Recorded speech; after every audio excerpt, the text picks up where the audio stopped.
Donovan's got his groove on right now. Uh-oh. Welcome to another episode of Becoming a Cop on YouTube. And I don't even know. I think right now, Donovan, you just be you.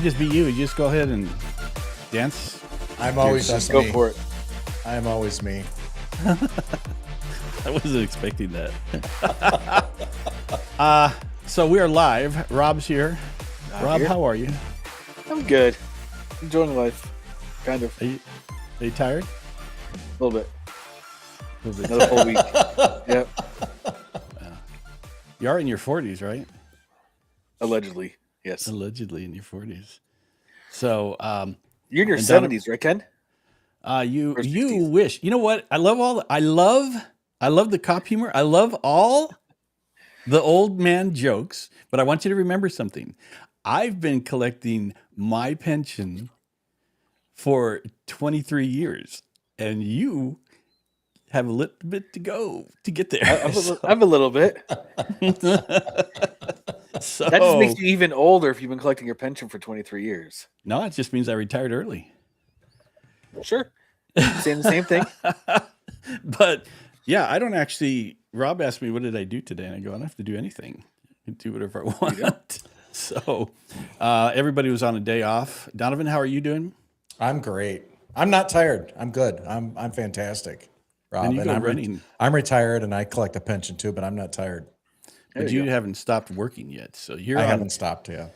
You're on the second career, much like I did. It worked out well. I'm very happy about that. So today we have. I think it's a really good episode. I teamed up with Copilot and Gemini to put some questions together. Questions to ask the background investigators, and so we're going to go through those.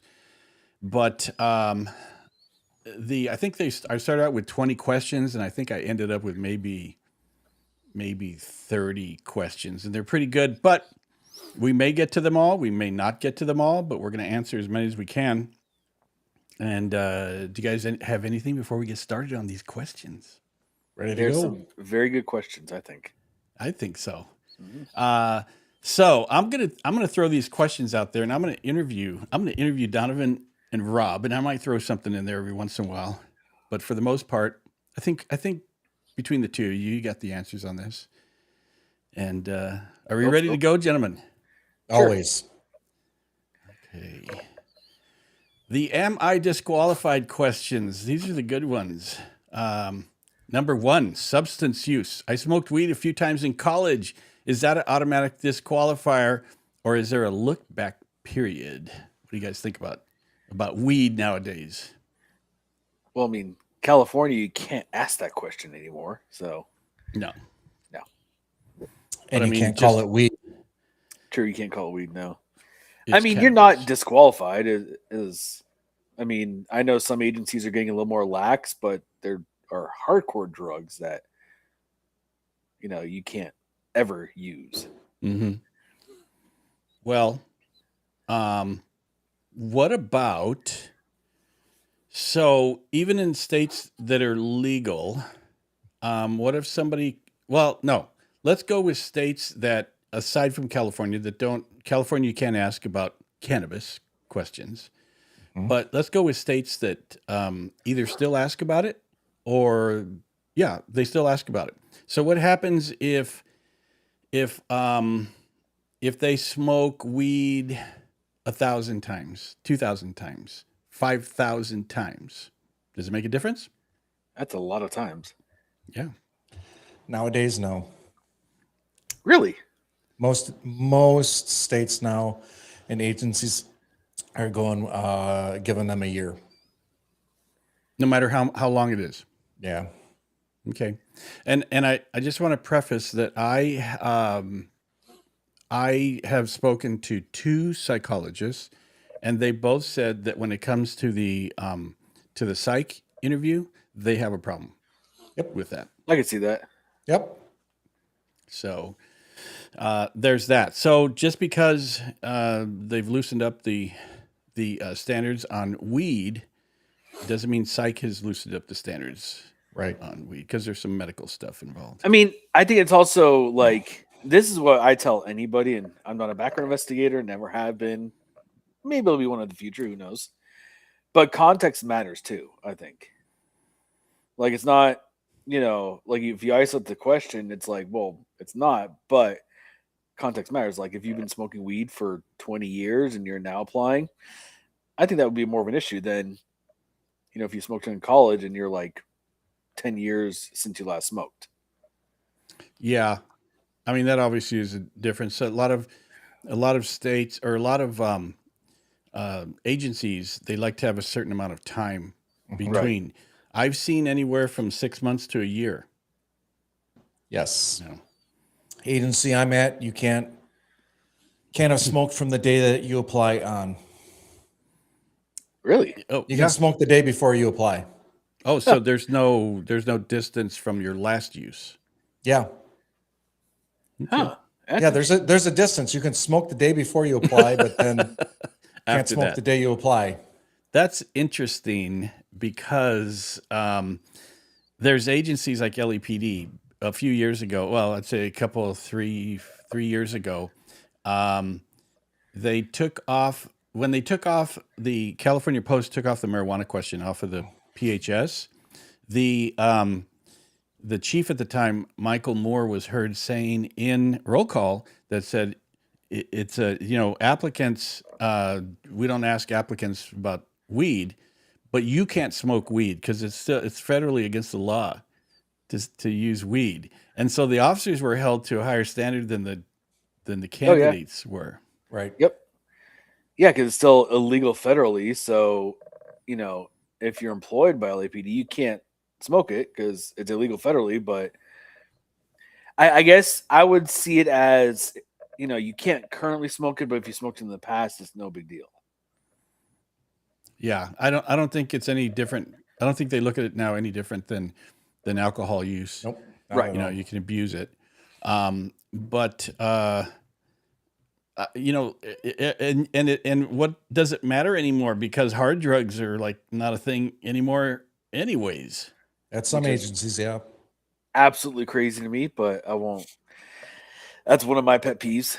But we won't go there.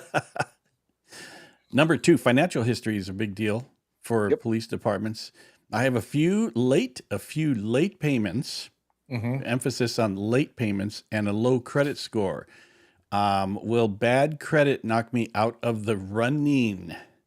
What do you say, Donovan? What do I say, or what do I have to say because of the Fair Credit Reporting Act? Why don't you Because- explain that to us for everybody? Well, I mean, you can't use a credit score for hiring purposes. You can't say, "Oh, their credit score is too low. We can't hire them." You've got to have something else. Yeah. So, putting in the late payments, maybe there's something else, and they're showing a pattern. Now you've got something, but a couple late payments and a low credit score, Yeah. probably Hello, not going to knock you out. Hello, El Pollo. Congratulations on passing your second There you interview. go. Yeah, absolutely. That's great news. I'm glad you're keeping us up on your progress, and welcome to the show. The thing, when I was working backgrounds, there were was it my unit or was it other ones? I don't know. I can't remember. But there were background investigators that got hung up on on the credit score. It shows how many little lates you had and your credit score, because the consumer credit report that police departments use, those don't have credit scores, correct? No, they do not. So it's a different type of credit report that if I did my own credit report, it would be different than what the background investigator sees. Right. But still, Donovan's saying that you couldn't ask a candidate, so what's your credit score? Right. You can ask, you just can't use it in your decision. So It's got to be coupled with something. Right. And if someone's got a low credit score, it's not just because of a couple late payments. There's going to be things that have went to collection. There's going to be, credit cards that are closed because of non-payment and they've been written off. There's going to be more than that for a low credit score. So someone who comes in and says, "Hey, I have a low credit score and a couple late payments," they ain't telling you everything. Yeah, and there is a thing about one of the big deals is if you are in collections or you're late on your payments for loans and things, and then you're going to Vegas and gambling. Mhm. Right. So I will shamelessly plug. I'm a big follower of Dave Ramsey, Mm-hmm. which that may rub people the wrong way, but when it comes to financial history, and this is my big thing because I kind of ran into this a little bit. It's like I don't think any agency ever asked me what my credit score was or anything like that. They would just run my credit and then that's it. But it's not credit score, but it is your financial history. Like if you have a couple late payments, okay, that may not be a big deal. They may ask like what happened, but like Ken said, if you have high credit balances and you're going to Vegas or you're spending more than you make, that becomes an issue. Mm-hmm. Yeah. Even if you have nowadays, even if you have collections, I've seen agencies that are like, all right, well, even if you have a collections, if you're making payments on it and you're working towards getting it taken care of, they're fine with that. Yeah, there's a difference between in the type of collections that you're in. And Donovan, you can address this more than me. Somebody has collections because they overextended themselves. That's one thing. Somebody has collections because it was medical collections and they couldn't afford it. And other people were having collections and problems in post 2020 with the pandemic because they were losing their jobs and all this kind of stuff. So how do we separate all those types of collections and things like that, Donovan? Generally, when you come down to it, I mean, medical collections, there's not much that you can really consider into that because that's one thing that's covered under fair credit reporting is, you got to consider that a medical thing, and you look at the way the medical industry is that, you don't see a lot of agencies disqualifying someone because of medical collections. Even school loans now, same thing. School loans are kind of the same thing. You're looking at the credit cards where they've just purchased their way out into no man's land where they can't recover from it. Mhm. Filed chapter 11, chapter whatever, 13. There's a couple different. You start seeing those bankruptcies. Then you're starting to get concerned about that kind of stuff. So. Right. Yeah. And what do you guys think of candidates that come in, they have collections, and you go, what's up with these collections? And they say either that week or the day before they go in for their meet and greet. Yeah, I'm talking to the creditors now, but the collection is like 3 years old. So Go ahead, Rob. I was gonna say, like, talk is cheap. Like you can say, yeah, I'm talking to them, but unless you have an actual like payment plan or like something set in stone, like, hey, these are my payments, stuff like that, it means nothing. Yeah, I mean, just talking doesn't matter. You got to have something in place, and you have to show some history of paying it too. If you just got it set up and you've made one payment, that doesn't mean anything. Right. Mm-hmm. Show some accountability. Intent used to mean everything to me because I'd go, well, why did you contact them this week? Oh, because I was starting my background. That's the only reason you decided to pay your collections was because you wanted to be a cop now. So now I'm going to pay after 3 years. Yep. And I didn't think that was cool, but yeah, but it depends on the reasons for your collections and things like that. But generally speaking, most agencies, your credit report is super important because of the possibility of you being in debt all the time and then you becoming corrupt on the job, accepting bribes and things like that. That's why it's a huge deal. Some agencies, even if you have one collection, they won't hire you until you clear it up. Yep. I mean, even still, like I saw it when I first started with LAPD, and I'm sure there's a lot of it happening now where officers, they're making good money. They'll work a bunch of overtime, then they'll get all the fancy toys, they'll get boats or whatever. They'll overextend themselves when they have to work that overtime in order to sustain the lifestyle that they're now accustomed to. And if something happens, then all of a sudden now they're losing everything. Things are getting repossessed. That's a typical cop nowadays. They overextend themselves. Yep, that's true. Number 3, employment termination. And by the way, if you guys have questions in the audience, you can ask them, or if you want us to jump ahead on the graphic with the questions, just say like number 6 or something like that, and we'll jump to that question if you're interested in it. Employment termination. This is something that bothers people a lot too. I was fired from a retail job 5 years ago. How bad does termination look on my record? And I'll just say on that one, um, LEPD at the time when I was working there, they would go back 10 years unemployment. But if you got fired, they would go back farther than 10 years to find out about that one. What do you guys say about, is termination a deal breaker?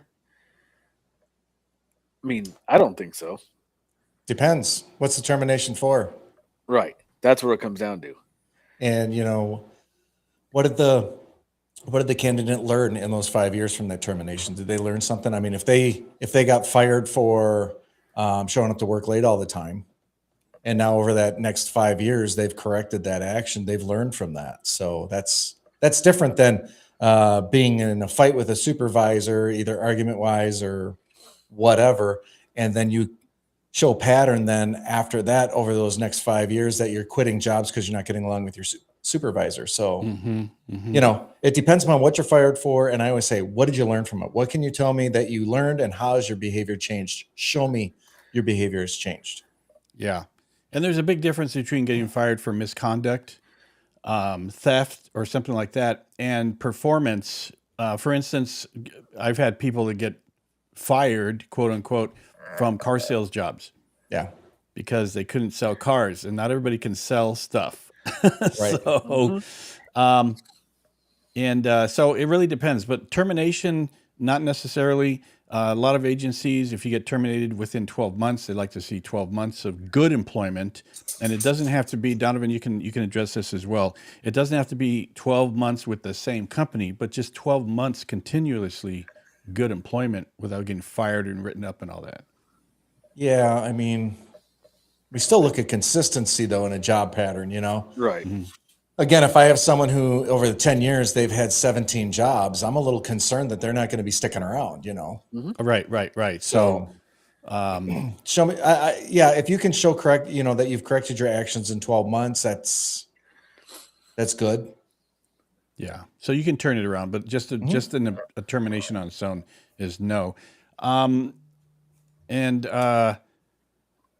Harjot, I hope I pronounced that right, is asking about, I think, question number 6. This is not the full question. The full question, I got into a few verbal fights with my ex. The police showed up, and will that show up on your, on a police department check, and does it count as domestic violence? So this question specifically asks about verbal altercations with an ex, and that's a difference. That's different than full-on domestic violence, and there's you're actually hitting and things like that. So will that show up somewhere, you guys? Yep. Ken, depends upon department policies. Some departments will take a report on it, some won't. I mean, even then, let me ask you this, Ken and Donovan. How easy is it to search call history at various departments? It depends, because the department's retention period is different.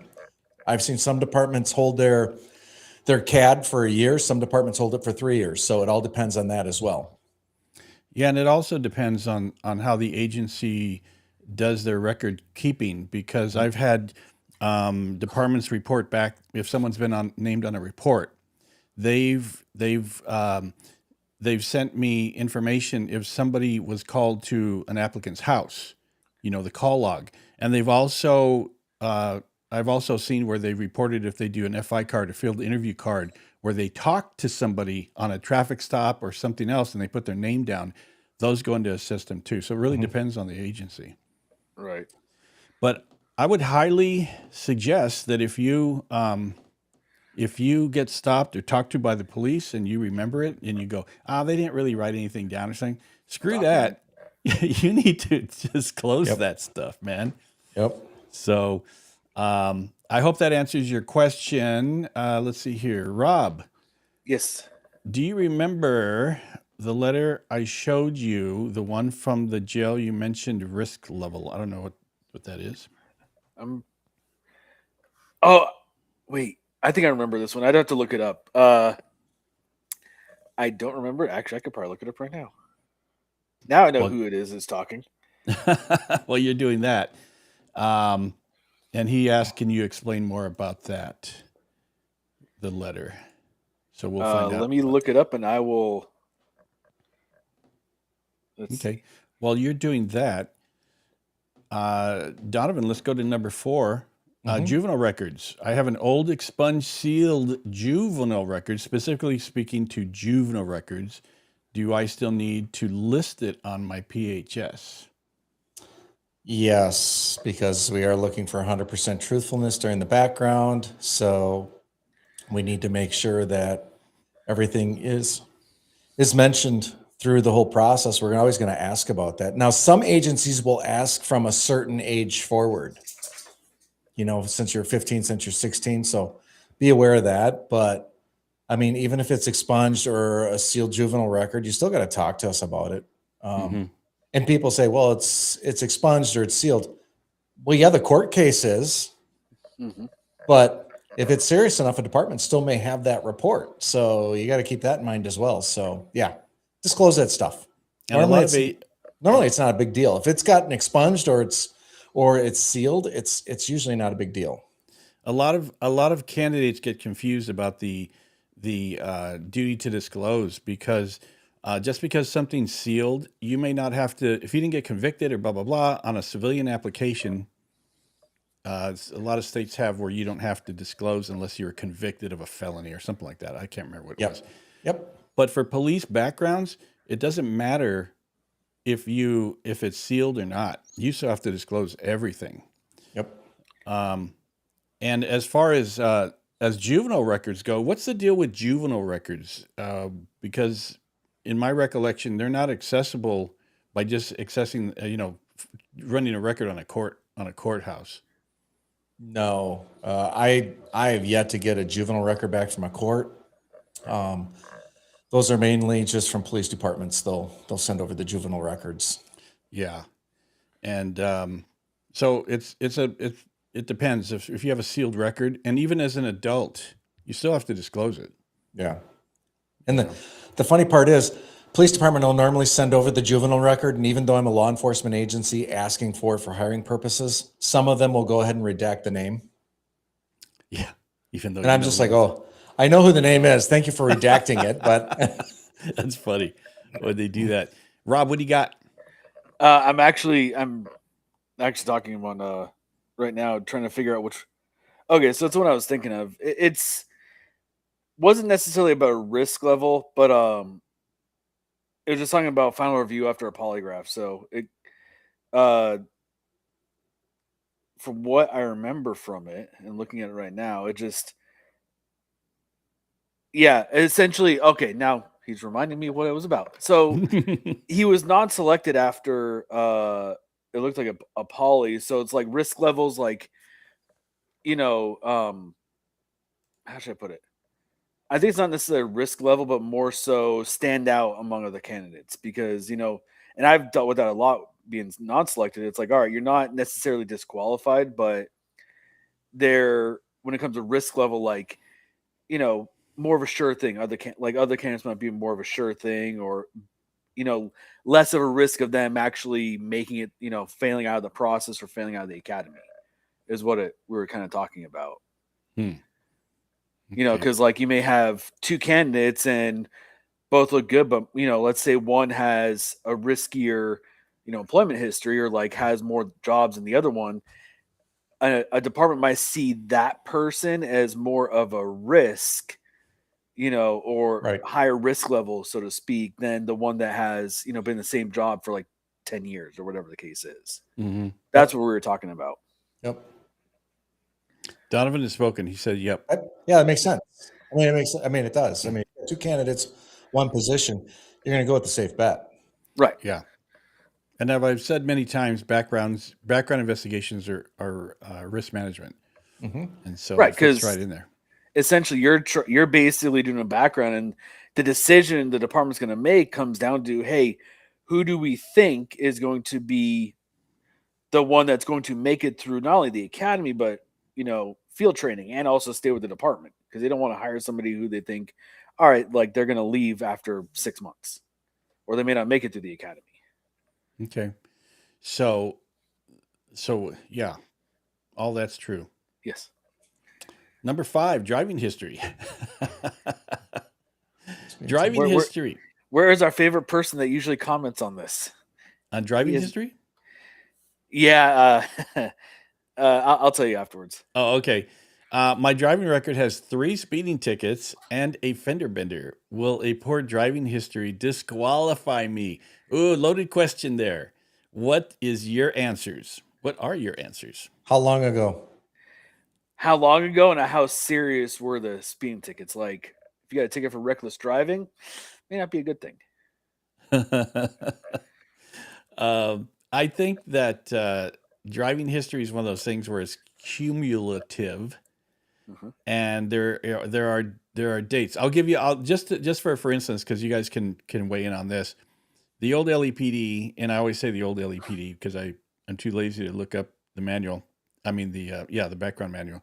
But the old LEPD used to be 3 or 4, a combination of 3 or 4 tickets and or at fault accidents within 3 years, and the last year has to be clear. So you could have 3 tickets within the last 3 years, but the last 12 months has to be clear. So that third one has to fall off. So you only have 2 left, and that includes at fault accidents as well, and moving violations. So does that track with you guys? Somewhat for me. I mean, like agency I'm at now, we do polygraph first. We look back 3 years because that's what we're most concerned about. But when they get into the regular background phase, we go back 7 years on it. So, but we're really concerned about that 3 years before hiring. What uh, what do you think about? I've seen PHSs where they go, I want you to list your driving record going back 7 years, and then some go, give me every ticket you've ever had. Every ticket ever, I don't agree with. I mean, that's too hard for some people, especially we've got so many people starting later in life in this profession now. 7 years, most states have a driving abstract that goes back 7 years. Right. Yeah. California DMV only goes back 7 years. So one you can request, although I'm willing to bet they probably have longer than that somewhere. But yeah, I think it's only 7 years. Pretty much most departments look back. Yeah. So I mean, so even if the department only goes back 3 years on tickets, does that sound right, Donovan? Do they go back 3 years still? 3 years is the standard. Again, those departments that want to be a little more thorough and they ask for the 7 years, again, they're looking for a pattern. Have they been doing the same actions for 7 years rather than just looking at that 3 years? So you want to see if there's a pattern, if they've learned their lesson, that kind of thing. Okay, you guys, let me ask you this: why is driving even important? Because you drive 90% of the time while you're a cop. Like you do that day in and day out. I knew a guy that was just a horrible driver, and he ended up getting fired for his driving. I mean, if you notice my handle crash or rob, there's an incident I had in 2009. Although I'm a safe driver, that was a funny story. But yeah, I mean, you do like 95% of the time you're in the car. That's why you call it a shop. It's like your workspace, like you're driving around all the time. And sometimes you drive really fast. So you got to be a good driver. Well, especially if you decide, if you get a code 3 call or you're going to some kind of emergency and you get all nutted up because you're adrenaline and you can't handle the car, that's bad because you're driving a missile. you better be in control of that car. Although I will say a majority of the accidents officers get involved in are actually slow speed. Yeah. Yep. This is a good question to follow into it, though. I know this might be a funny question, but what if somebody never has a license, gets one, and applies in? I just that they apply to be a police officer. Okay. Yeah. Okay. So he's asking about what if somebody comes in, and I've had this happen before. None of my candidates, but I've had candidates where they don't have a license and their parent dropped them off to the meet and greet. I mean, as long as they're actually, I would think a BI. So correct me if I'm wrong, Ken or Donovan, but I mean, when it comes to it's, I kind of look at it as firearms. The easiest people to train shooting a gun are the ones that have never handled a gun before because they don't have any bad habits. To me, driving it's kind of the same way. Like if you never driven before, you don't have any bad habits, so it's easier to train you to drive safely. But it's not the department's duty to train Well, somebody to no, drive. No, I would look at it risk management wise. I'd like to see a little history on driving. Just getting your license and coming in. I'm not going to put you behind a 3,000-pound missile, like Ken said, and have you drive Mach 80, down our city streets. That's asking a lot. And I mean, if you live in New York, go for it because they got a lot of foot patrol things that you can Yep. do that you don't need a Mhm. license. So, other agencies, driving is a good portion of your thing, and I think a lot of departments would view that to be a risky hire there. Yeah, I mean, if somebody came in and because to apply, I don't think to apply to be a police officer, it's required to possess a driver's license. I I think don't that know. LAPD you didn't need to have one to be. You had to have one by the time you get hired. Huh. Okay. But I think that you need to have some years under your belt for driving because just in regular. Mm-hmm. But then you got to drive in police work, and I don't know that that's the place you want to learn to drive. I mean, Right. it's also you're going to want the background behind it. I mean, if you're like 21 years old and you don't have a license, it's like, okay, what have you been doing, for the past 5 or so years? Like, how have you gotten around? It's like, oh, I've been dropped off by my parents every single time. All right, that might be a maturity issue. Like, all right, why haven't you gotten the license? Like, why are you relying on your parents? Yeah, and it does look goofy when someone says, "Yeah, my parent dropped me off here." Yeah, I can see that. Yeah. Anyways, Mhm. so anything else on that? I don't think so. Let's go to the next group. Gaps and errors. What if I do my packet, which I think they mean their PHS and all Mhm. that, has gaps or minor estimation errors? I mean, we're talking um, about leaving things off, and they're small. I got a jaywalking ticket. I forgot about that. That's one thing. So what about if there's stuff that they leave off that appears to be minor? Is that going to be a big deal? Depends on what it is. I'm like, you're saying minor. What are you saying? Give me an example. Oh, something minor like one time in high school you got detention for chewing gum in class and you forgot to disclose it. I'm sorry, I don't really care about that. Yeah. So so so you're saying that it's not a big deal if it's minor. I mean, I think it's a case by case basis. Like something like that is minor, but like, I mean, estimation is like if you trying to think, like if you estimate, a good example. How about this? When you lived at certain places, like you should be able to check that pretty easily. So if you have a gap there, an estimation error on when you live there, that might be an issue because it's like, all right, how do you not like if you missed it by like months? It's like, all right, well, you could easily check to see when you lived at certain places. Yeah.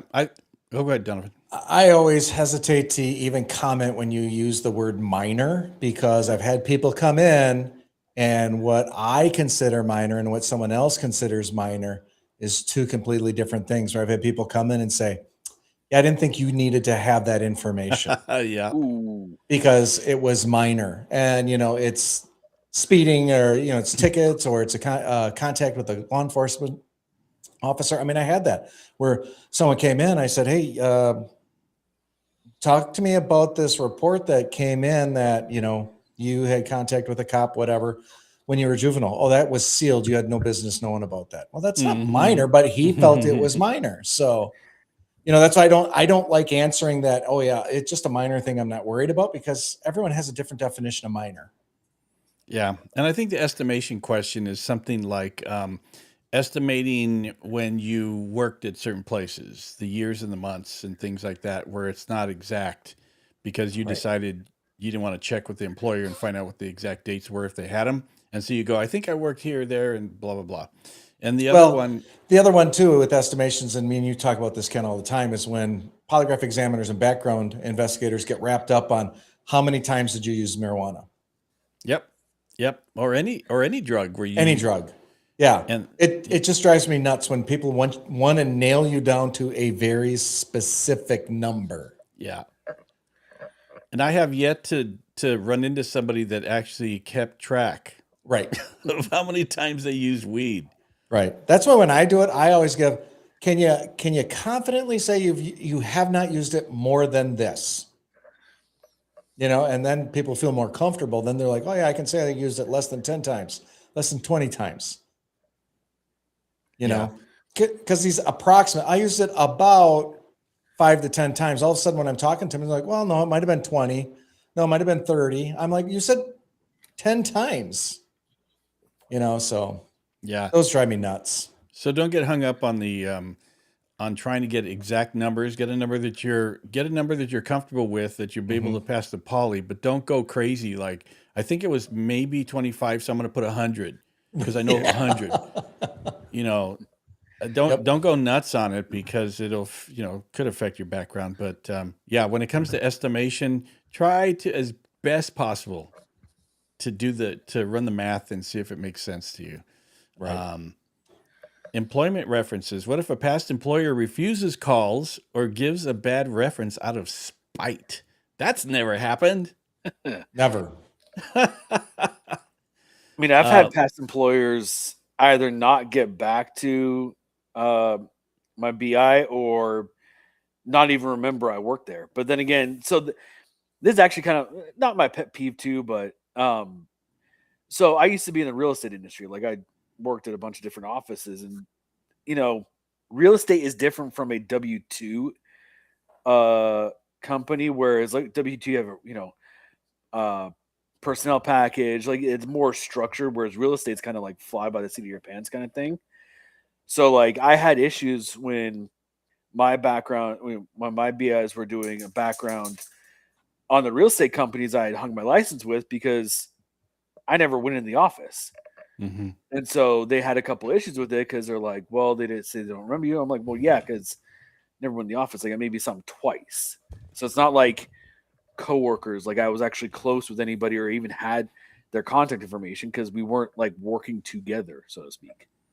Yeah. And real estate is one of those weird ones because you're not an employee, you're an independent contractor. Right. And so not everybody knows you, and maybe the broker knows you. If that, Yeah. I mean, there was one time I think I met the broker once, and I was there for like 2 years.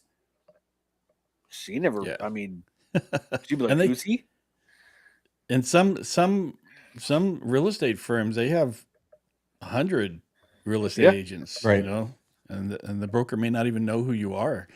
Yeah. So if I would tell people for employment, if you have a did I change that or did somebody change it? There we go. I think you changed that.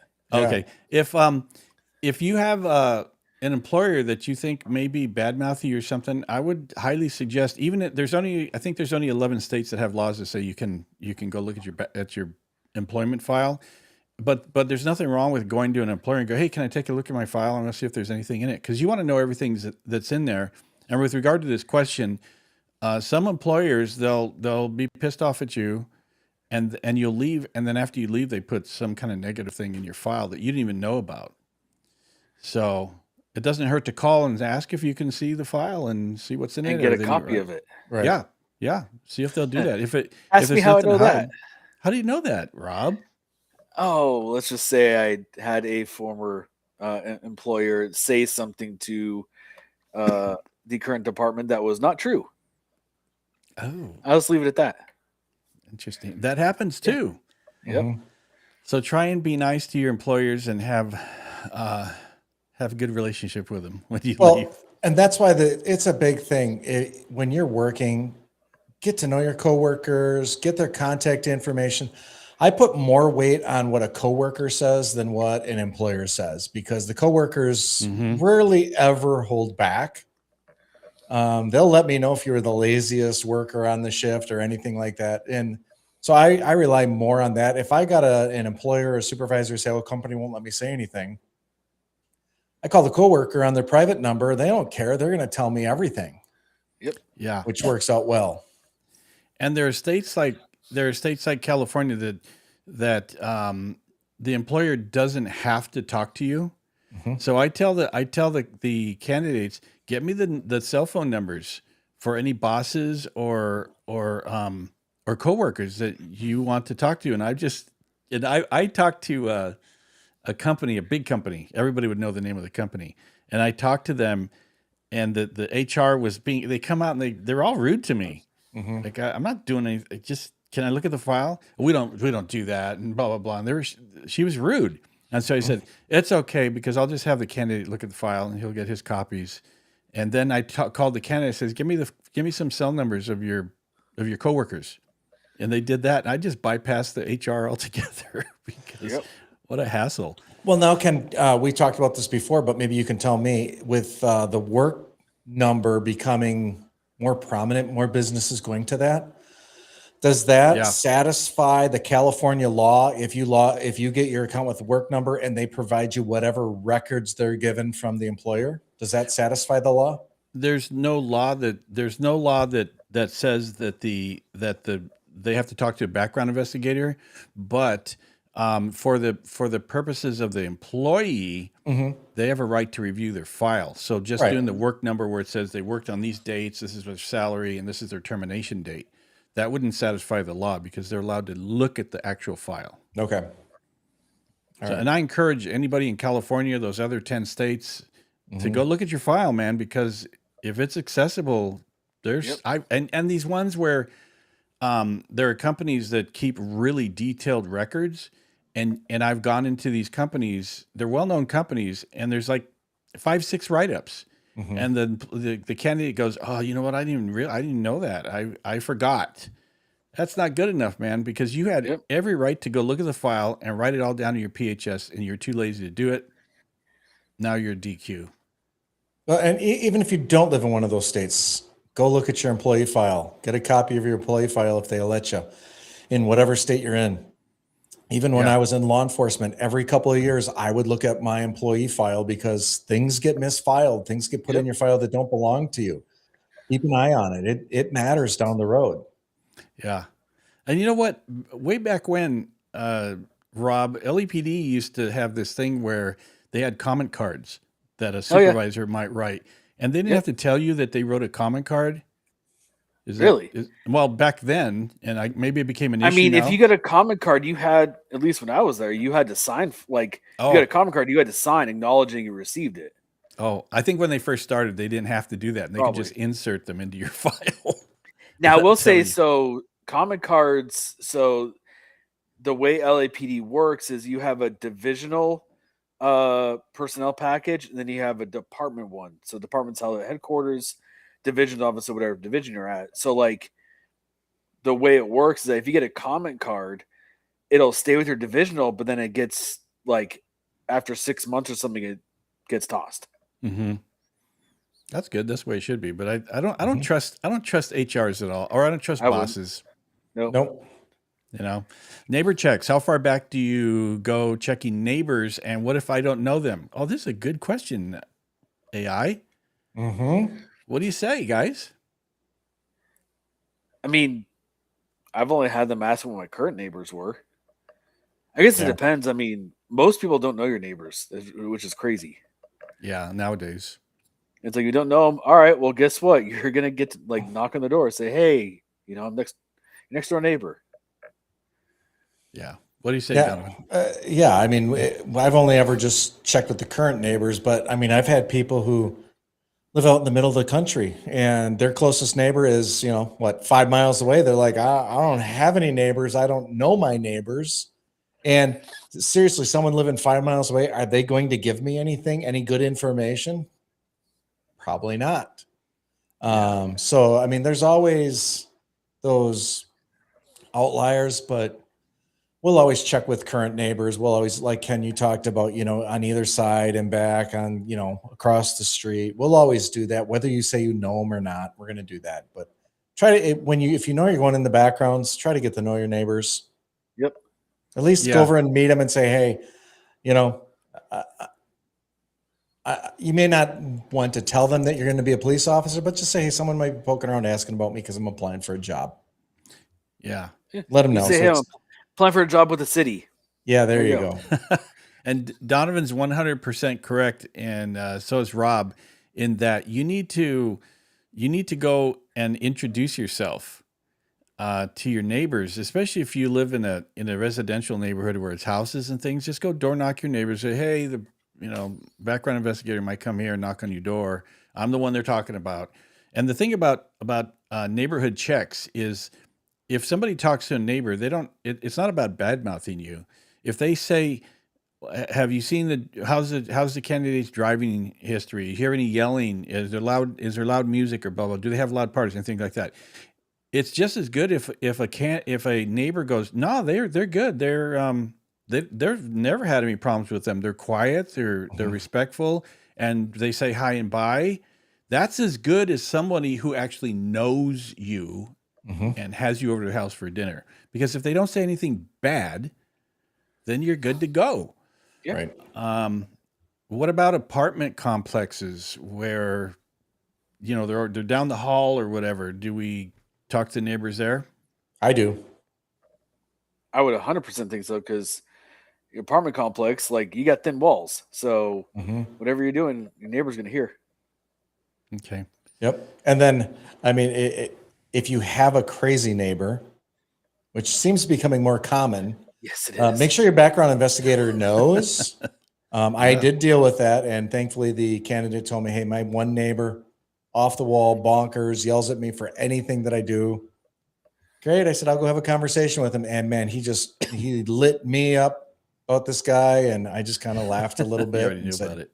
yeah, I'm like, okay, yep. And he explained it just how it was going to go. So Also, what do you guys think about landlords, whether it's an apartment manager or it's a house that the owner of the house is the landlord? What do you do there? That's a I was- huge one, I think. yeah, always contact the landlord. You got to see Oh, number yeah. one, if they're paying their rent and if they're on time. Right. But second thing, most landlords now are doing a good job of keeping records if the police are called to that location, because most departments are starting to try to help the property managers track the nuisance tenants so that they can get them out of their complexes or out of their houses. Yeah. And what about I live with my parents. I lived with them till I was 20, and I wasn't the renter of the property my parents were. Do they just ignore the landlord there? Well, you're already going to talk to the parents anyway. Yeah. No, I mean the parents don't own the house. They're renting. There is a landlord. Oh, I probably would still reach out for that landlord, because landlords come in contact with everyone, and they'll know, oh yeah, that kid, he was a pain in the butt. And Yep. you never know what you're going to learn. So I would. Okay. Let's go. Let's go to multiple agencies. I talked to a candidate who said an agency told him they weren't gonna work his case because he had applied to another agency. Ooh, Is there something wrong with having more than one application in? I don't think so. There's a great debate on that yet. I'd applied to multiple agencies at once. Yeah. I mean, there's a limit to it, because if you apply to, if you're in the process with 5 different agencies, you're going to have to juggle all of that, which is kind of hard. Yeah. But we're in And a if I- different day and age again, Ken, from what you're used to. I mean, it's no longer, you go to the agency and take the test. You go to a central location and you check the boxes of the agencies you want to work at. Well, let me narrow it down. You're in backgrounds with more than one agency. Does that, as a background investigator, are you going to get pissed off because you're competing with somebody now? Is that the thing? So if I have that, my first question is, I don't care that you're sitting in my agency. Rank the agencies you're in backgrounds with. I just want to know, where are we at? And most candidates are very truthful with me. And I've had candidates say, I'm more interested in this other agency. you're number two. And I always ask, hey, if you get a conditional job offer from both at the same time, where are you going? Well, if you get one from us first, but you don't get one from your favorite, are you coming to us? So I'll play that game. I get some pretty truthful answers. Yeah, I don't like putting them on the spot like that because they may have a favorite agency and you're not it. But Right. some That's background what I would invest- think. I mean, Yeah, but tell me that. Be honest with me. I would rather them be honest with me. But I think there are background investigators that get butthurt and they take it personally. Like, Oh, they do. yeah. Yeah, they do. A lot of times for me, it was more motivation to work on their background at the top of the pile, especially if they're a really good candidate, to try to get it done first. Yeah. You know? I've had other background investigators that the candidate, they call the candidate or whatever, and the candidate goes, "Hey, just want to let you know I'm in backgrounds with LAPD," and all of a sudden the candidate is now the other background investigator's number one priority. And I've had candidates get snatched from under me because all of a sudden the other BI got, oh my gosh, LAPD is going to hire them, and then I got screwed over because I did all this work, and then someone else hired them. Robbie, you were going to say something, but we interrupted you a little bit. I mean, I was saying, like, I was in the process with a bunch of different agencies at once. But like, I always felt it was an interesting question, like what Donovan said, like if you get a conditional offer from both of us, who you going with? It's like from an applicant perspective, it's like, all right, if I say, let's say, Department A and Department B, if a Department A asks me that question, if I'd rather go with Department B, I may be like, well, I don't want to say that because then they may not like actually do my background because I said I want to choose somebody else. But it's like it's kind the of a way you sell it catch-22. though too. You can tell them, and again, it's that integrity issue. Hey, look, I'm going to spend this much money on you trying to get a background done. If we both give you that, you're going to burn yourself here if you ever don't like that other department and want to come here. And all of a sudden we look back and we wasted all this time doing a background and you went with this other department. We may not be interested in you anymore because we can't trust what you're telling us. But if you come right out, and I'd never told anyone I would just stop my background, I'd be like, hey, look, I'm going to keep working on it, but you're not going to be top of the pile. So if you all of a sudden decide to, hey, you want to come over here rather than the other department, let me know and I'll put it up to the top again. So there's ways to sell it so that you'll get a good answer. And like I said, I mean, at least a couple of them maybe pulled the wool over my eyes, but for the most part, I mean, it worked out. And if it was a candidate I really liked, I wouldn't even pose the question. I'd just get going on the background right away. And then I'd all of a sudden get to the point where I call up his top agency. I'd be like, hey, I'm doing background. He's like, oh, really? How far along are you? I'm like, oh, well, you're my last call. He's like, oh man, I'm just starting it. I guess might as well not even begin this if you're already done. Mm-hmm. And I've snatched him away from those, like you said, Ken. I've snatched him away just because I worked quicker.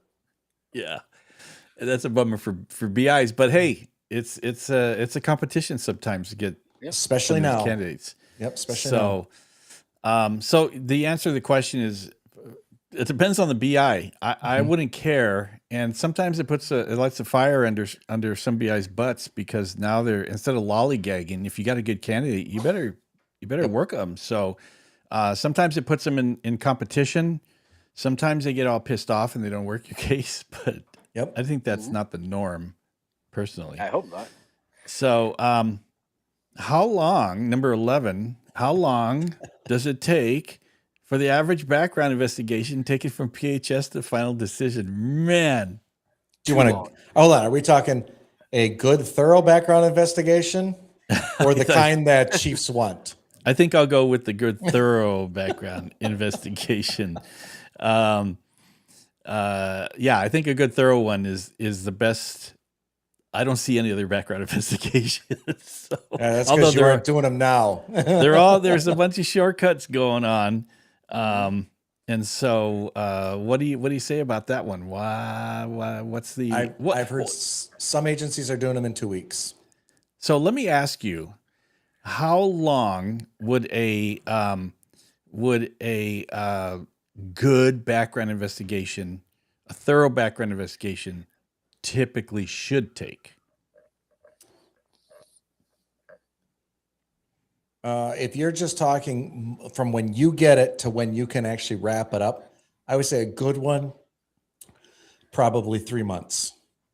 And Okay. that again, and then I always go with the term, the analogy that I'm fishing, because there's times you send stuff out to departments and you've got to let that soak for the department to actually get to it and send you the information back, right? So some agencies aren't waiting for that. They're sending it saying, oh, no reply, let's move on.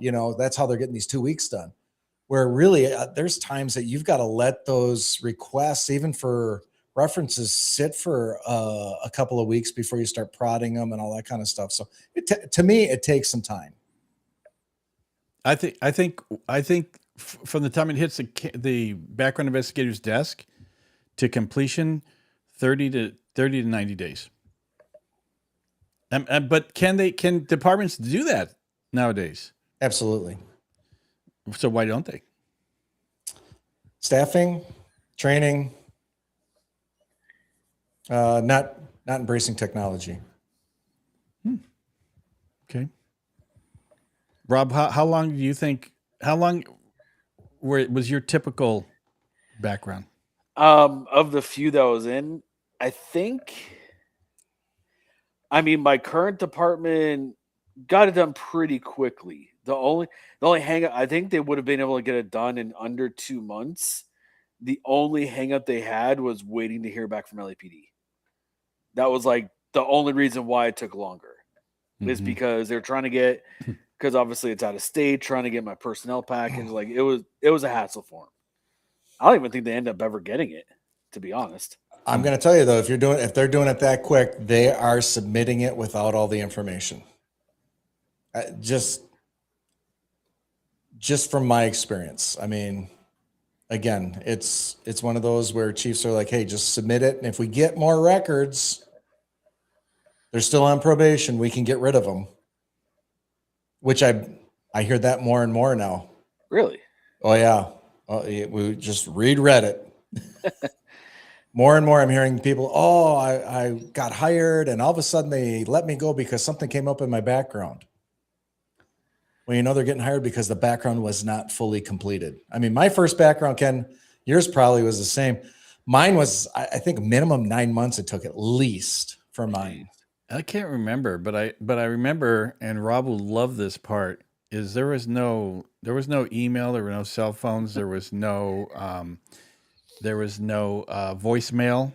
You took a test, and absolutely everything was mailed to you in a letter. Yep. All references were mailed out, and then would have to be mailed back. That's what took so long. Oh, this is a good question. This is a good question. How many candidates do you think get lost due to hiring time 9 to 12 months? We have a podcast episode coming out that I had Notebook LM do, which is the Google AI that does podcasts. And they cited a research number about this. And so I have a number in mind. How many candidates, percentage-wise, do you guys think they lose because departments are taking too long to process them? I mean, lose like to other departments? Just lose interest in them, and they go somewhere else. Yeah. You're looking for a percentage, or are you looking for a hard number? Percentage. I mean, I think in this day and age, if the department's taking a longer time to do a background, they're losing probably, I'd say 50%. Yeah, I was going to say, if they're hiring the entire process is 9 to 12 months, I would say it's higher than 50%. Right. Ken, what's the number? 50 to 70%. Yeah. Is it 50 to 70%? Or is it 50 to 90%? 9 to 12 months. That's a ridiculous timeline for hiring. That's an agency who just really doesn't care. It's either 50 to 70% or 50 to 90%. I can't remember exactly. 50 to 90 or 50 to 70 seems more accurate, just because if it's taking that long, they're applying elsewhere, and they'll probably have an agency that will get it done quicker. Yep. So and to answer Lauren's second question, absolutely.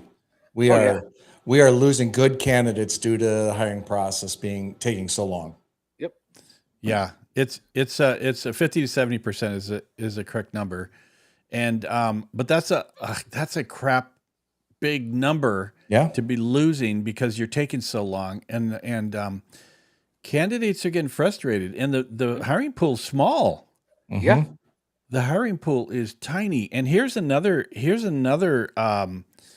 another thing. This I'm just going to throw this out there because it's recently within the last week.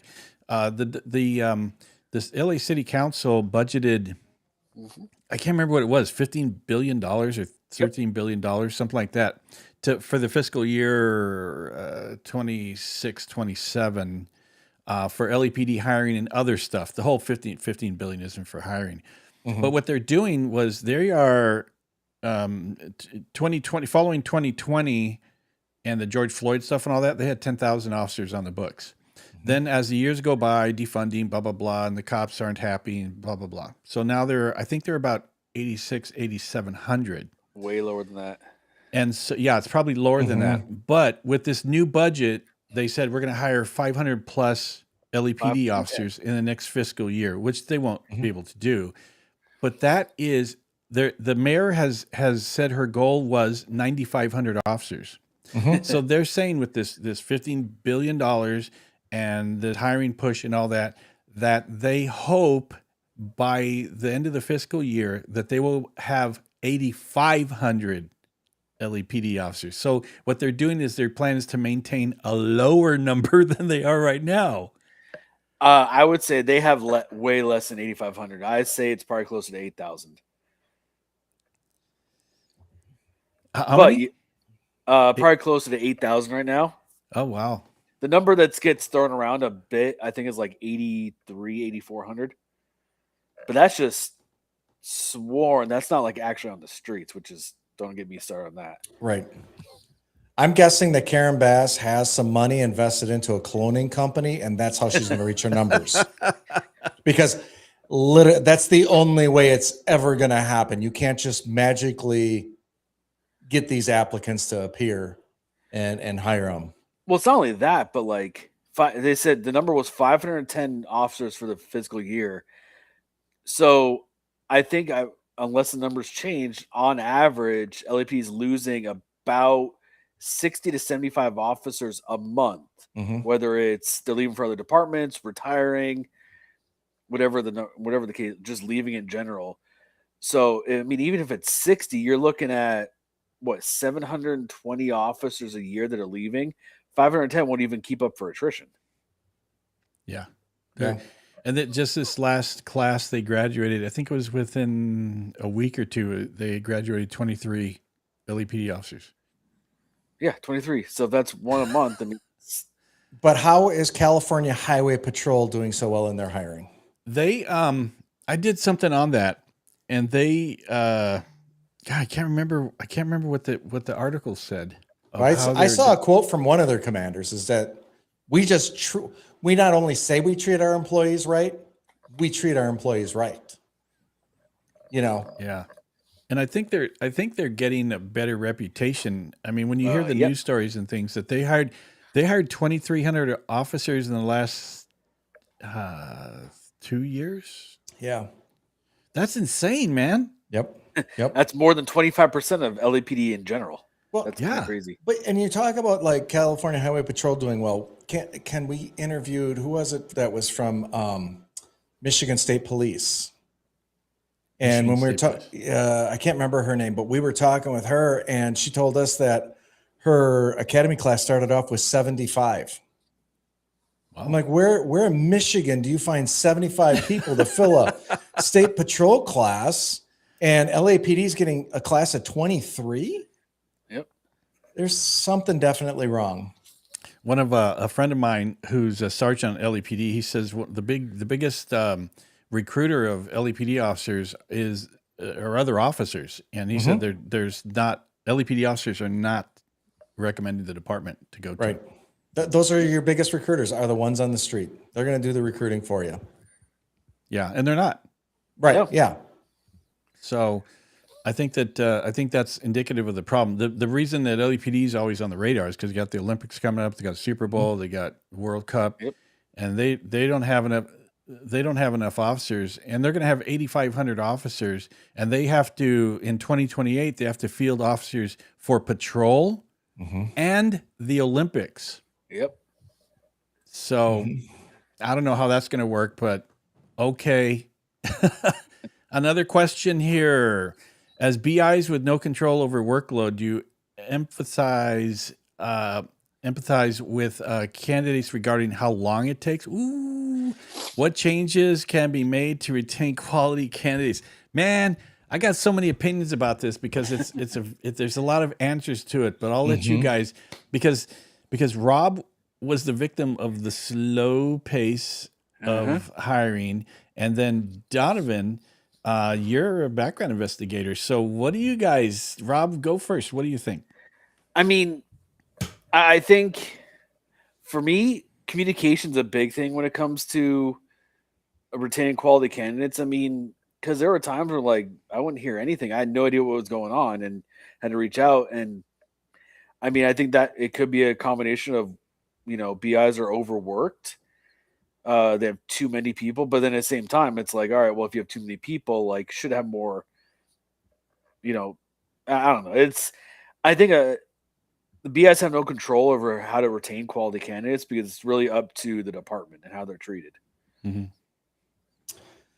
Well, so for what I did at my current agency, I focus on polygraphs and I get backgrounds to help fill in so that they're not sitting around so long. But when I was doing it full time at Federal Way, I would set aside time on my Monday or Tuesday where every candidate that was in the background process, I would make sure to touch base with them. Either a phone call, 1 week it'd be phone calls, 1 week would just be emails. Hey, still working on your background. We're getting close. Or, hey, I'm halfway there. I'm missing this, that, just to kind of give them a little update. It doesn't take long for a BI to do that. And I was carrying anywhere from 10 to 20 backgrounds at a time. And just that little bit so people knew what was going on, I think helps you retain those quality candidates because then that communication is there. Because I talked to so many candidates who came in, yep, I'm in the middle of this background. I haven't heard anything from my background investigator for a month and a half. Yep. And to me, that's not acceptable at all, not hearing a month and a half. Do you have control over how many cases you're holding? Because the question actually asked that too, as BIs with no control over workload. Yeah, no, I guess I did when I was doing it at my agency because I was the one who was assigning out the cases. There was me and a lieutenant, and then whoever they put in light duty. They did not get the good ones. Yeah. But, I had some control, but I mean, I took it on more as that was my job. So my caseload was always high, but I would focus on them all the time as well, Yeah, and I don't know how other agencies assign their cases, but somebody at personnel back in the day, they thought that it would be cool to just load up the background investigators with 20 cases, knowing full well that they would not work 20 cases and they would turn in 4 per month. But yet the candidates were assigned, the background investigator would call the candidates and all of them knew, but they weren't working them for months. So the reason they did that was because they could go to the politicians and go, yep, we have 500 cases on the floor and we're working 100, or something like that.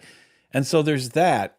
But I think that realistically, I don't know the purpose of loading up background investigators with cases when they can't possibly work them all at the same time. Because they don't like them just sitting out in a queue, not having anyone being contacted. I think they would rather have them assigned, have a background investigator contact them. Hey, I got assigned your background, but let's be honest, this is what the timeline is going to look like. That would be, my thought process. Because I would hate to just leave background sit out there with no one contacting these people. Because I can tell you, HRs I've dealt with, they're not contacting anyone. That's the background investigator's deal. But when you get a case and you contact the candidate, and they get excited because you contacted them, yep, but you're not going to work the case for 3 months. What's the point of that?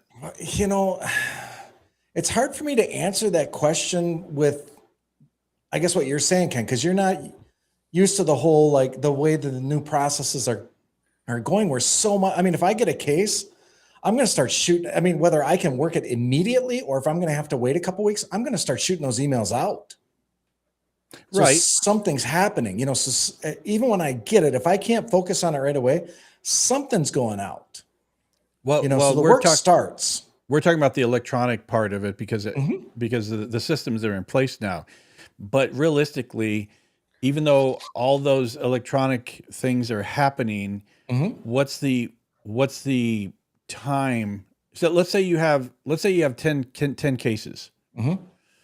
Are you concurrently working all those cases and they could potentially finish at about the same time because of the new processes? I would not for me. I mean, I had at least 10 cases at all times when I was doing it because I was really kind of the only one besides people filling in, but they were always in different stages, Right. you know, and a background investigator. I mean, this shouldn't come to a surprise to anyone. We're going to focus on specific backgrounds over others because we're going to be like, oh, this one's a great candidate. We're going to move harder on Right. this one than this other one, you know? Right. So process of elimination, Darwin's, you know, survival of the fittest, however you want to look at it.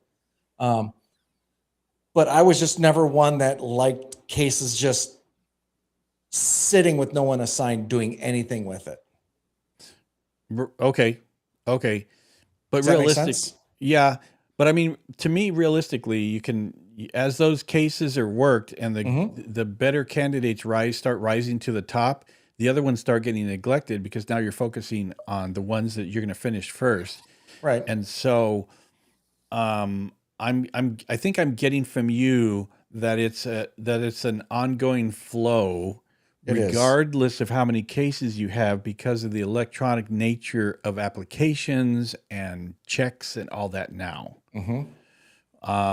And so I would assume that the delay might happen when you have to do in-field things, where you have to go out and talk to the neighbors and the employers and things, where that might slow it down a little bit. Yep. That slows it down. And then when you have to start making the phone calls, Right. you know, Right. when there's actual manual labor that you actually have to do, then yes. And when you have to start typing reports, absolutely. And I mean, and full disclosure, I've talked to other background investigators too. There's some files you get, you're like, I don't even know how they made it this far. If I let it sit, maybe they'll go away. I don't know. And you know, with this, there's two other questions here that Lauren. This is a good loaded question. Do you empathize with candidates because of Yes. the process? 100%. Okay, so you I actually do. care. You're a I BI care. that actually cares. I'm a BI that cares. Yes. Did you feel like personally touched, Rob, in your processes? With my current agency, yes. With the other ones, no. Okay. And the second one, what changes can be made to retain quality candidates? Man, I don't even know how to tackle that one. Training. You know, one thing I think would be really great is if cities would stop budgeting for stupid stuff, and they Yes. would really put in some solid infrastructure into manning background units, the people who do all the testing, things like that, to actually start working candidates and pushing through the backgrounds, because there's enough people to work them. Yep. You know, and there's some agencies who've really grasped onto the fact that, hey, we can't do this ourselves. And they're bringing on retired officers to come in and work part-time in backgrounds. You know, Yeah. and as again, you know, I keep saying this, as long as they get trained, that's a great option. That's a fantastic option. You have people coming in who are just focused on backgrounds. Yeah, it's part-time, but let's be honest, when you get a background, you don't spend the full 3 months. It's not a full 3 months on a background. You part-time person is going to get it done just as quickly. So if agencies would start looking that way, hey, we got these people out there. Let's stop spending these hundreds of thousands of dollars to these stupid recruiting companies who do absolutely nothing except put butts in seats for testing, and that's it. They send in the most horrible candidates. There's one company that has a star in it that absolutely that's all they're focused on, is putting crappy candidates in the seats so they can say that that's their number. No one ever questions how many of those candidates make it through to being hired. And that number is dismal when it comes to these recruiting companies. Your agency should be able to recruit for your agency. You can tell the story. You can do the recruiting, put your smile on your face, get it out on social media. People will want to come. Yeah. And then they can use that money for these recruiting companies, put that towards background investigators, and speed the process up. There have been recruitment companies that have put out some absolutely stupid stuff. I mean, they're civilian recruitment. They're not police. Right. There's no input from the cops. You can tell. Yep. And Rob, if you were going to be a cop and you saw some stupid, I'm going to go off here in a minute. People don't apply to agencies because of a recruitment ad. No. And again, these companies don't understand. They say they're all about recruiting. They're creating the best product. They're putting out 1, 2, 3 minute long videos. Our candidates don't have, and this isn't an insult to them. It's just our society now. We don't have the capacity to watch that long. No. And the ads matter too, because Oh yeah. I think that still I put a video out on Instagram where it was San Diego PD. Now you can have your druthers about whether San Diego PD is viable I saw that one, to yeah. join, but the academy looks hardcore. They got them in formation. They're yelling at them, all this kind of stuff. And those were the ones that I'm going, yeah, and show your SWAT team, and you know, the officers, you know, doing the job. Here's this one. Donovan. Oh my goodness. Oh, let me see. I wonder if I have that one. Oh, I know exactly which one she's talking about. Keep talking. I'm going to go ahead and see if I can find that one, because that is classic stupidity. Well, That was, I think, 2021. yes. Yeah. Yep. Yeah. You know, while you're looking for that, Ken, the one thing that always bothers me too is these agencies who use these recruiting companies, they put out these videos and there isn't one employee in the videos smiling at all. There's not one. Do you not like your job? I get like the recruit stuff, the SWAT stuff, but show some people having fun at work, because this job is so much fun. We smile on this job more than we do anything else. And I think people lose that, and candidates aren't interested in always being serious either. They want to know that it's a good place to work. But these recruiting companies are so set on, oh, we got to be serious. We got to show them, you know, what the job is. They know what the job is. They've all watched The Rookie. We know what the job is. LEPD has 13 officers that handle everything, including international affairs. So they're good. We got it. Show that they enjoy the job. Did you find it, Ken? Yeah, I have it on my phone. I gotta get it to the computer, but I will. Hang on. I mean, my current agency, I actually kind of like the stuff they're doing for recruitment. So, because it's a single person. I mean, well, not a single person. They have a bunch of people that do the recruitment, but it's all in house. So, and actually, they've been following along with the newest recruit class. So, like, taking videos and photos and stuff like that. So it's pretty cool. Right. And I like that when they do that. But again, your agency is selling their agency, right? Right. You know, it's not another company coming in who has no idea what the culture is. All right. So while Ken's looking at that, I'm putting this one up. What are the strengths and weaknesses of Gen Z applicants? Ooh. I may offend people, but do they have strengths? I'm kidding. Let's hear it, Rob. What do you say? I mean, there are some good ones and some really bad ones. I mean, I think, you know, I look at it like, okay, Gen Z applicants, you know, they're a different breed, but they're better able to relate to the public, I think. And, you know, they come out with a different perspective than old farts like myself, you know. Right. It's a different perspective, different attitude, and it can work if they use it to their advantage. Yeah, I'd agree with that. I think the weakness is they focus way too much on a work-life balance Uh-huh. that no one wants to work the graveyard shift now. No one wants to work second shift now. Right. And if they have to work it, they're very quick. That generation is very quick to just go up. All right, I'm going to quit. I'm going to go to a different job. Yep. And we see that. I mean, there's a lot of jump and ship from the Gen Zs. I've had it where they've gone all the way through the academy. Day one, they're in FTO. They get assigned a night shift in FTO. They're like, I didn't plan on working graveyard shift. I'm done. Yeah. And they walk out.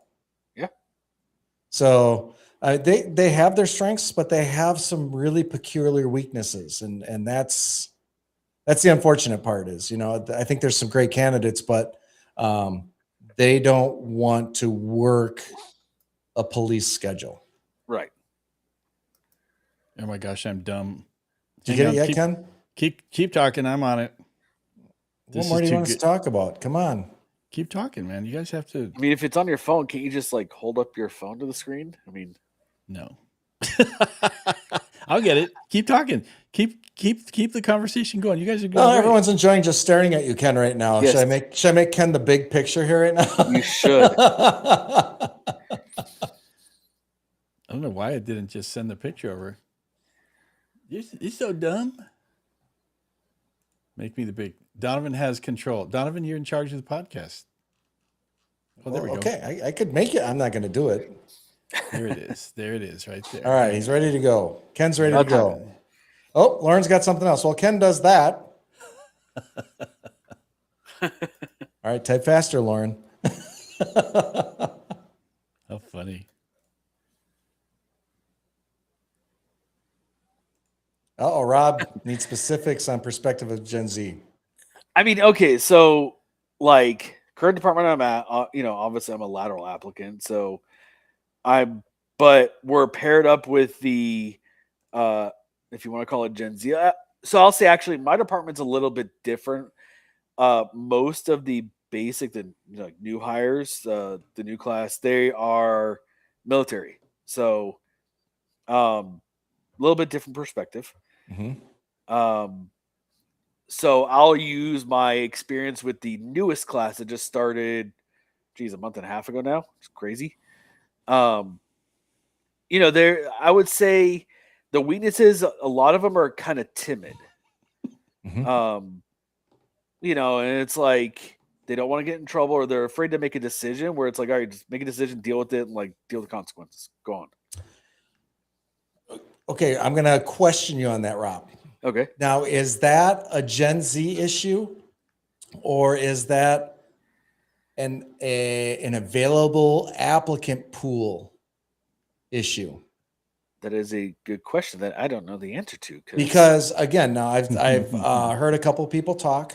They've said those people that fall more towards law enforcement, like in my generation, Ken's generation, even with you, Rob, we were the type A personalities. Right. And we were raised by type A personalities. Now we're the ones raising the type A personalities, but we're like, look at what we've been through with law enforcement. Look where it is now. Do you really want to put up with that? And Right. what they're saying is a lot of those type A's are now going into the corporate world and becoming successful. And they're not coming into law enforcement. There's not a lot coming into law enforcement. Is that maybe the indecisiveness because we're not getting those type A's who just, I'll make a decision. And if it's wrong, I'm riding through with it, right? Yep. They're not afraid. I mean, you can't be afraid to make a decision, right? I mean, we were raised that way.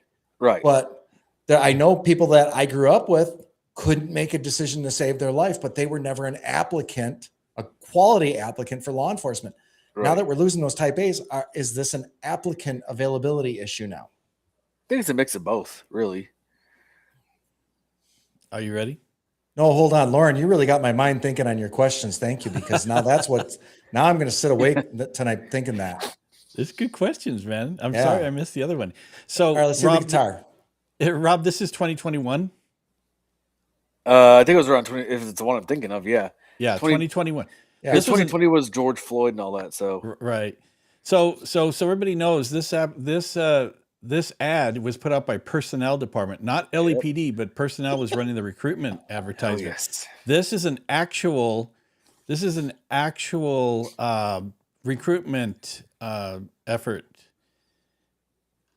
Oh, and she's sitting there Yep. with the guitar, and then it says join LEPD, and then here's come on. Do you want to join, right? How is this selling the department? It's not.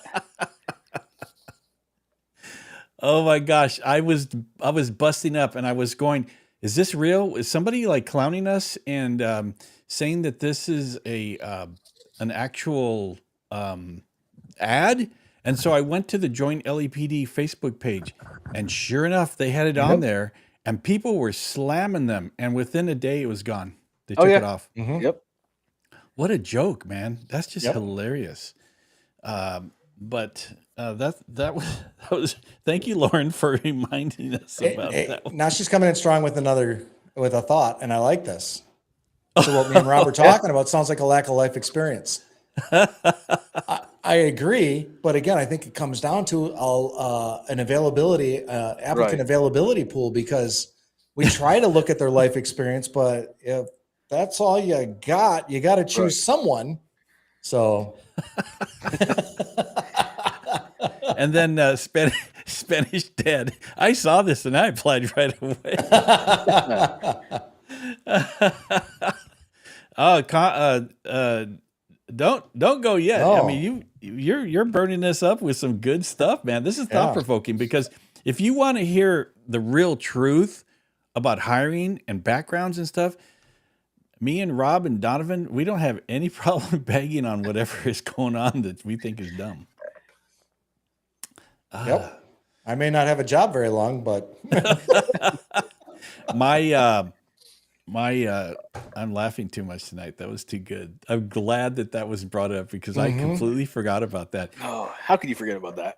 Yeah. And then you've got this stupid thing, this ad, and then you've got the one I put yesterday where San Diego PD was yelling at recruits at the academy and other departments. I think, do we see a turnaround? I'll close on this because we're going to wrap up and then go on to the questions. We're going to go part 2 of the questions next week. Good.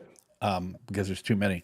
But would you say that there is an active turnaround on the recruitment efforts, that they're trying to be more hardcore, trying to, tap into that? I think they're still trying to reach the public, because I don't know about you guys, but I really want to work for Philadelphia County Sheriff's Office. I saw their recruitment, and I'm telling you, I want to be a member of that department.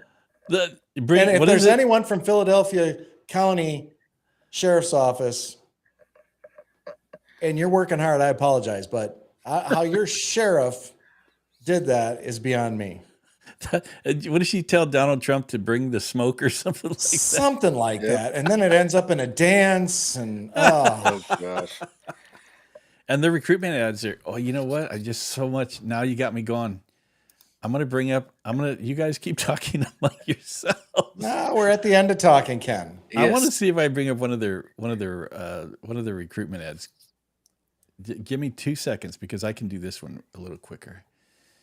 Philadelphia Sheriff's Office. That's what I'm thinking of. I got it right now. Oh, do you? Go ahead and share it. Oh boy, now you're gonna make me do all this stuff here. Well, let me see here, man. Let me see. Yeah, I might be able to just do it myself.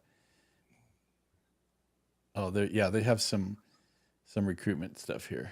Oh, here we go. You got it? Because they wanted me to download something. Oh, they want me to go to shoot. This one's on Instagram. I don't want to go to Instagram. I just want to get the photo for this ridiculous thing. Okay, here I think I got it here. Let me just. Oh, went the wrong way. Hold on. Oh, that's on Facebook. Jeez, just give me the photo, dude.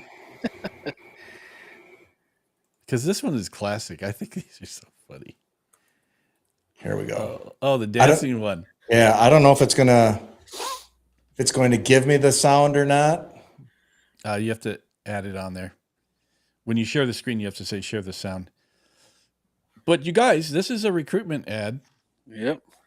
That's a good one, isn't it? I love it, man. Right? You want to just dance to that one. Oh my gosh, this is so funny. Let me see if I can get this here. No.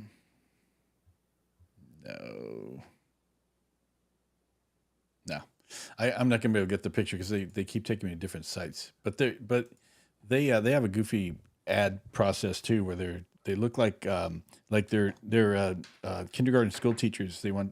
They're the ones who are putting on the posters and they not looking very hardcore to me.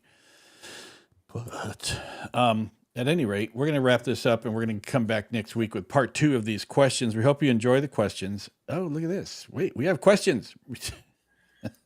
Retirement home. Lauren's on fire tonight, man. Right? We should, Lauren, I'm going to invite you to be the 4th secret host. Right. So you can bring this stuff up. Well, let's answer this next one. Yeah, answer wait, this one quick and then we can move on. Okay. All right. Last question. How do BIs approach backgrounds on veterans that are honorably discharged, whether for retirement or just end of active service? Personnel files, reports, employee references, and past residences. Good question. I'll let Donovan take this because I know much of this, but yeah. We've talked about this too. First off, make sure you have your DD 214 member 4. That's the only one that you should be using for employment purposes. But honorably discharged, that's great. If it doesn't matter whether you're retired or just ended your service, the big thing is making sure you have contact information for any of your supervisors, COs, or anything that you served under.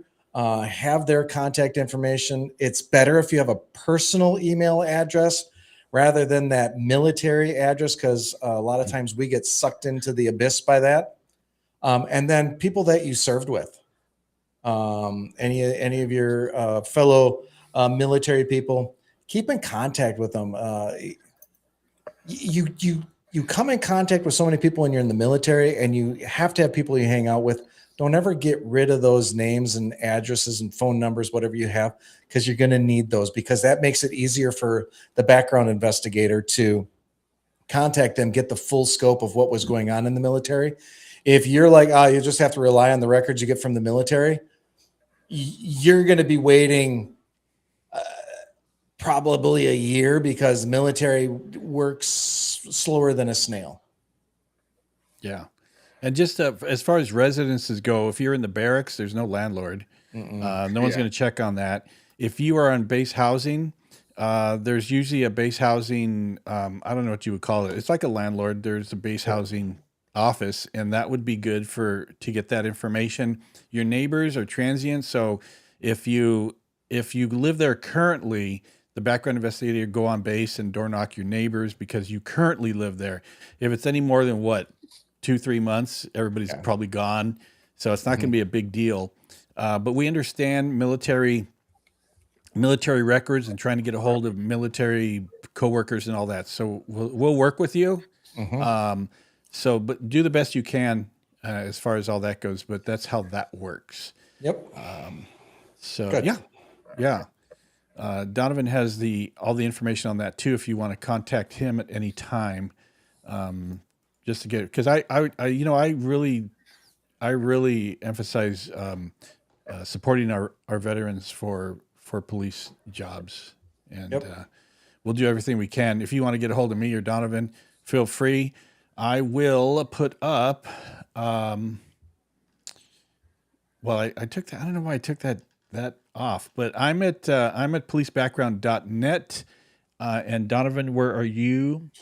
I'm at prepforduty.com. That's prep, the number 4duty.com. If you want to email me, it's just Donovan at prepforduty.com. Yeah, and I'm Ken at policebackground.net. And and Rob is just look at that. He's got an Instagram handle. What happening? I changed it. Look at that. Yeah. Sure, Rob. If you want to follow Rob, you know what? Is your account private? I think so. So for me, my account's private because I got harassed by Antifa and all kinds of stupid people. So I went private. So if you follow me at LA_backgrounds13 on Instagram, send me a quick DM saying I'm the guy that I'm the person that wanted to follow you, and tell me who you are, because otherwise I don't entertain those very often unless I'm sure it's a legit Mhm. account somewhere. And Donovan, your account is public, right? My account is public so far. Yeah, I haven't had to go underground yet. After tonight, maybe I will. I don't Maybe, know. yeah. Philadelphia So County's coming for me. we have. Let me see. Okay, so we got to all the questions. We've got. He's got one one more? more question on the Okay. military. Yeah.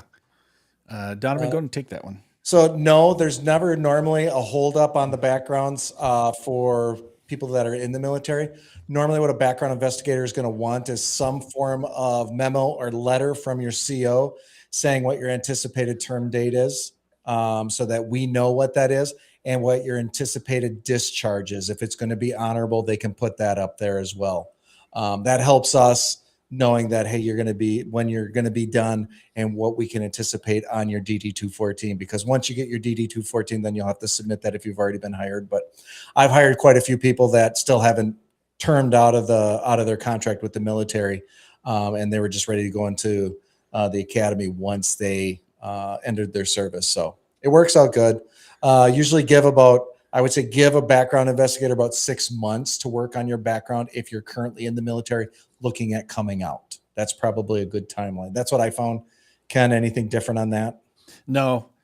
And it depends. It depends on what agency. Some agencies let you go several months ahead, apply Yep. several months ahead. But you can call the recruiter and ask them, how long before I term out that I should apply. And there's also something new that some departments are using. It's called SkillBridge.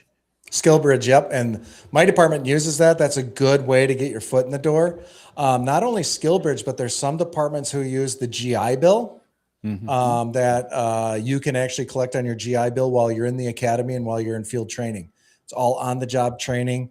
I knew a lot of people I hired that I always teased them because they were double dipping. They're getting our paycheck and they're getting a military paycheck, but Yeah. you earned it. You Cool. might, if you're not going to go back to school, use it that way if the departments allow it.